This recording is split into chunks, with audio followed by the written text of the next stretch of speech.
আসসালামু আলাইকুম রহমতুল্লাহ। আজ আমরা এই ভিডিওর মধ্যে কারবালার সেই মর্মান্তিক ঘটনাগুলো নিয়ে আলোচনা করব, যে বিষয়ের মধ্যে অনেক আজগবি কথাও লুকিয়ে রয়েছে, কিন্তু সহি ইতিহাসটা কি সেটাই আমরা জানার চেষ্টা করব। দেখেন, সেই সময় মুআবিয়া রাদিয়াল্লাহু তাআলা আনহু মুসলিম জাহানের খলিফা ছিলেন। তিনি যখন ৬০ হিজরিতে ইন্তেকাল করলেন, ইন্তেকালের আগ মুহূর্তে তার সন্তান ইয়াজিদকে তিনি খলিফা মনোনিয়োগ করেছিলেন, কিন্তু তার খলিফা হওয়াটা সবাই মেনে নিতে পারেনি।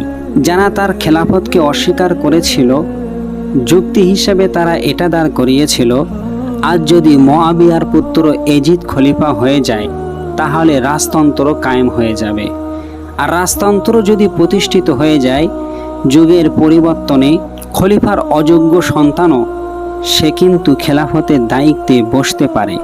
এই জন্য এই দিকটাকে খেয়াল রেখে ইমাম হুসাইন সহ তার কয়েকজন বিশিষ্ট সাহাবায়ে কেরাম তারা ইয়াজিদের খেলাফতটাকে অস্বীকার করেছিল।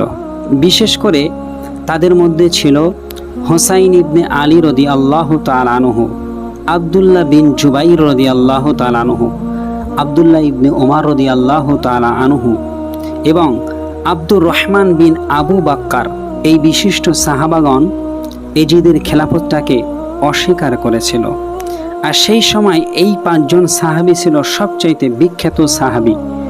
তো ইয়াজিদ দেখল, এরা যদি আমার খেলাফত অস্বীকার করে, না মেনে নেয়, তাহলে অনেক মানুষ আমার খেলাফত সম্পর্কে আপত্তি তুলবে। সুতরাং যাই করে হোক না কেন, এদের কাছ থেকে বায়াত আমার নিতেই হবে। এ সময় ইয়াজিদ কি করলেন? মদিনার গভর্নরের কাছে তিনি চিঠি লিখলেন। সেই সময় মদিনার গভর্নর ছিল আল ওয়ালিদ ইবনে উতবাহ। তানাকে ইয়াজিদ চিঠি পাঠালেন যে আব্দুল্লাহ ইবনে জুবাইর এবং ইমাম হুসাইনের কাছ থেকে বায়াত নেওয়ার জন্যে। রাতে ইমাম হুসাইনকে ডাকা হয়। গভর্নরের সবাই উপস্থিত ছিলেন মারওয়ান ইবনে আল হাকাম। মারওয়ান পরামর্শ দিলেন যে এখনই এনাদের কাছ থেকে বাইয়াত নেওয়া হোক, না হলে এনাদেরকে বন্দি করা হোক। কিন্তু ইমাম হুসাইন সেই সময় বললেন, আমার মতো ব্যক্তি ইয়াজিদের মতো ব্যক্তির কাছে বাইয়াত নিতে পারে না। তিনি সেদিন বাইয়াত না নিয়েই ফিরে চলে এসেছিলেন। ইমাম হুসাইন পরিস্থিতি বিগতি দেখে তিনি মদিনা ত্যাগ করার সিদ্ধান্ত নিলেন। তিনি মদিনা ছেড়ে চলে আসবেন এই সিদ্ধান্ত নিলেন। কিন্তু এই সময় বিখ্যাত সাহাবী এবং মুফাসসিরদের সরদার আব্দুল্লাহ ইবনে আব্বাস রাদিয়াল্লাহু তাআলা আনহু ইমাম হুসাইনকে লক্ষ্য করে বললেন যে তোমার আসল ইরাদা কি? তুমি কি কুফায় যাবে? কিন্তু তুমি কুফায় যেও না। কুফাবাসী কিন্তু তোমার সঙ্গে অনেক খারাপ আচরণ করতে পারে। তো ইমাম হুসাইন বললেন, না, আমি আপাতত মক্কায় যেতে চাই।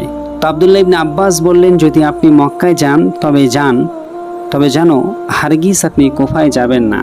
তো এই সময় যখন দুজনের মধ্যে কথা শেষ হয়ে ইমাম হুসাইন মদিনা ছেড়ে মক্কা ত্যাগ করছিলেন, এই টাইমে আব্দুল্লাহ ইবনে আব্বাস বললেন, ও শহীদ।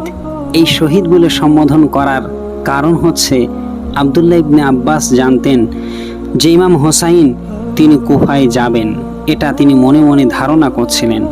তাই তিনি শহীদ বললেন, কেননা তিনি যদি কুফায় যায় তাহলে তার শাহাদাত হওয়াটা নিশ্চিত। তো ইমাম হুসাইন রাদিয়াল্লাহু তাআলা আনহু সেই সময় তার নানাজান রাসূলুল্লাহ সাল্লাল্লাহু আলাইহি সাল্লামের রওজা মোবারক জিয়ারত করলেন। তারপরে পরিবারদেরকে নিয়ে মক্কায় অবস্থান করলেন। মক্কায় যখন পৌঁছালেন, বহু মানুষ তার সঙ্গে সাক্ষাৎ করতে শুরু করে। আর এই সময় ইরাকের কুফা নগরী থেকে হাজার হাজার চিঠি আসতে থাকে।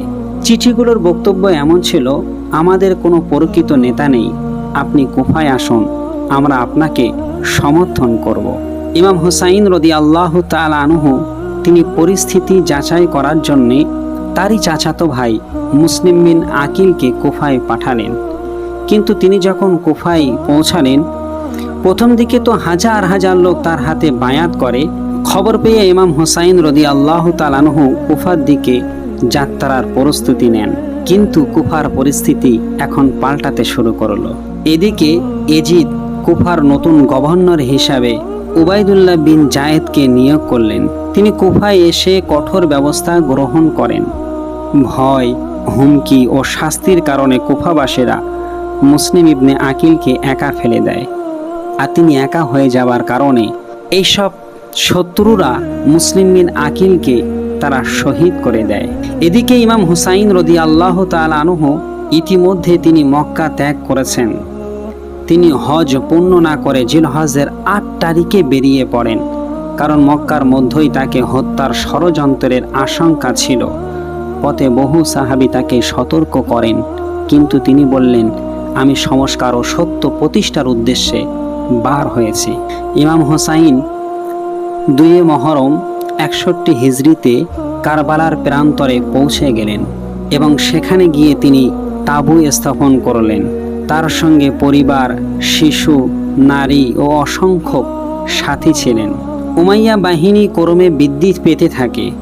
সেনাপতি ছিলেন উমার ইবনে সাদ। ইমাম হুসাইন ৩টি প্রস্তাব তাদের কাছে পেশ করলেন। যখন ইমাম হুসাইনকে বন্দী করার চিন্তাধারা তারা করল, ইমাম হুসাইন তাদের কাছে ৩টি প্রস্তাব দিলেন। একটি প্রস্তাব ছিল যে আমাকে ফিরে যেতে দিন, অথবা আমাকে সীমান্তে জিহাদের ময়দানে যেতে দিন, না হলে এজিদের সঙ্গে সরাসরি কথা বলতে দিন। ৩টি প্রস্তাব দিলেন, কিন্তু এসব প্রস্তাবগুলো তারা সব প্রত্যাখ্যান করে দিল। এরপরে তারা পানি বন্ধ করে দিল। ৭ই মহরমের দিকে ফোরাত নদীর পানি থেকে ইমাম হুসাইনের শিবিরকে বঞ্চিত করা হয়। শিশুরা পানির জন্য কাঁদতে থাকে, নারী ও বৃদ্ধদের কষ্ট বাড়তে থাকে। কারবালার সবচেয়ে হৃদয় বিদারক অধ্যায়গুলোর একটি ছিল এই পানির সংকট। এরপরে আশুরার আগের রাত্রের দিন কিছু ঘটনা ঘটে যায়। ৯ই মহরম রাতে যুদ্ধের প্রস্তুতি সম্পন্ন হয়। ইমাম হুসাইন রাদিয়াল্লাহু তাআলা আনহু সঙ্গীদের একত্র করেন। তিনি বলেন, যদি কেউ চলে যেতে চাও চলে যাও, কিন্তু তার সাথীরা তাকে ছেড়ে যেতে অস্বীকার করেন। সারা রাত তারা নামাজ, কোরআন তেলাওয়াত ও দোয়ায় কাটান। ১০ই মহরম ৬১ হিজরি যুদ্ধ শুরু হয়ে গেল। প্রথমে ইমাম হুসাইনের সাথীরা একে একে যুদ্ধক্ষেত্রে যান। তাদের অধিকাংশই শাহাদাত বরণ করেন। ইমাম হুসাইনের আত্মীয় স্বজনও একে একে শহীদ হন। তাদের মধ্যে ছিলেন আলী আকবর বিন হুসাইন, আব্বাস বিন আলী, কাসিম বিন হাসান প্রমুখ। তারা সবাই শাহাদাত বরণ করেছিলেন। প্রত্যেকের শাহাদাত ছিল অত্যন্ত বেদনাদায়ক। ইমাম হুসাইনের শিশু সন্তান আলী আসগার পিপাসায় কষ্ট পাচ্ছিল।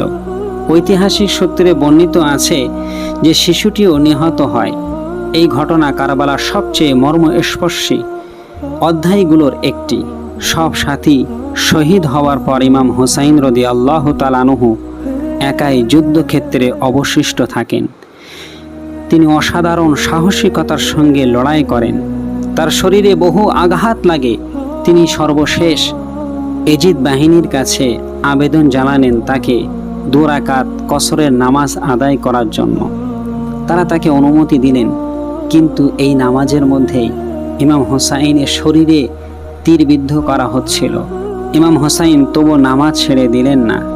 পরিশেষে সেখানেই তিনি পড়ে শাহাদাত বরণ করলেন। এরপরে বলা হচ্ছে, কে আছো ইমাম হুসাইনের গলাটা কাটবে? কে আছো তার ধর থেকে মাথাটা আলাদা করে দেবে? একথা শ্রবণে এজিদ বাহিনীর মধ্যে যেসব লোক লস্কররা ছিল তারা ভীতু হয়ে গেল। তারা চিন্তা করল যে মহানবী সাল্লাল্লাহু আলাইহি ওয়াসাল্লাম ইমাম হুসাইনকে কতটা না মহব্বত করতেন। তার শরীরের প্রত্যেকটি জায়গায় আল্লাহ রসুলের চুম্বনের ছাপ রয়েছে। তাকে কে হত্যা করবে যাকে আল্লাহ রসুল এত মহব্বত করতেন? তার গলা কি কেউ কাটতে পারে? সবাই ভীতু হচ্ছিল। এই সময় সীমার এই শয়তান সে সম্মুখের দিকে অগ্রসর হলেন আর ইমাম হুসাইন রাদিয়াল্লাহু তাআলা আনহুর ধর থেকে মাথাটা আলাদা করে দিলেন। তিনি ১০ই মহরম আশুরার দিনে কারবালার প্রান্তরে শাহাদাত বরণ করলেন। প্রিয় দর্শক, মনে রাখবেন, কারবালা শুধু একটি যুদ্ধ নয়, এটি সত্য ও মিথ্যার সংঘর্ষের প্রতীক। ইমাম হুসাইন রাদিয়াল্লাহু তাআলা আনহু ক্ষমতা লাভের জন্য নয়, উম্মাহর সংশোধন, ন্যায় প্রতিষ্ঠা এবং জুলুমের বিরুদ্ধে অবস্থানের জন্যে নিজের জীবন উৎসর্গ করে দিয়েছিলেন। তাই আজও তার সেই বিখ্যাত শিক্ষা স্মরণ করা হয়, সম্মানের মৃত্যু অপমানের জীবনের চেয়ে উত্তম। কারবালার ঘটনা মুসলিম ইতিহাসের সবচাইতে বেদনাদায়ক এবং শিক্ষণীয় ঘটনার অন্যতম, যা ত্যাগ, ধৈর্য ও সত্যের প্রতি অবিচলতা এবং আল্লাহর সন্তুষ্টির জন্য আত্মোৎসর্গের অনন্য উদাহরণ হয়ে আছে।